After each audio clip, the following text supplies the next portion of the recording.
聖若瑟大學3月14日舉行2026聖大國際文化嘉年華，邀請到澳門特別行政區政府教育及青年發展局高教合作交流處譚少華處長、菲律賓駐澳門領事館總領事、莫桑比克駐澳門總領事館總領事、澳門司法警察局社區警務及公共關係處關注少年科張劍鋒職務主管、聖若瑟大學代校長蘇輝道博士以及一眾校方及各界代表出席。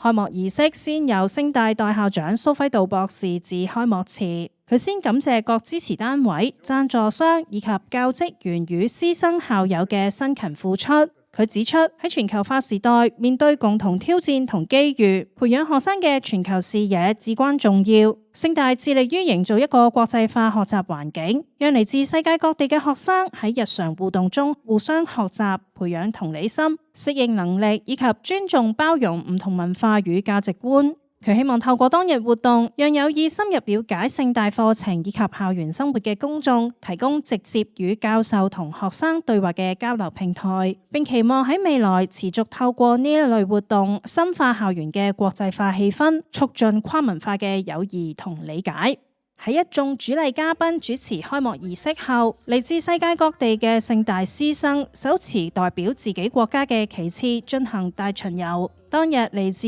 50多個唔同國籍嘅師生同校友，設有超過30個攤位，涵蓋各學院嘅專業資訊站，介紹學院特色、環保工作坊以及美食遊戲攤位等。另外，當日亦安排咗豐富嘅節目表演，包括舞獅、古箏演奏、非洲時裝秀，以及聖若瑟大學音樂學會及學生樂隊、花地瑪聖母女子學校樂隊，以及巴西歌手 Shangina Silva 嘅演出等，呈現多元文化魅力。大會希望透過活動讓大眾感受聖大多元文化，同時亦期望國際學生透過嘉年華深入了解本澳文化同團體，促進跨文化互動交流。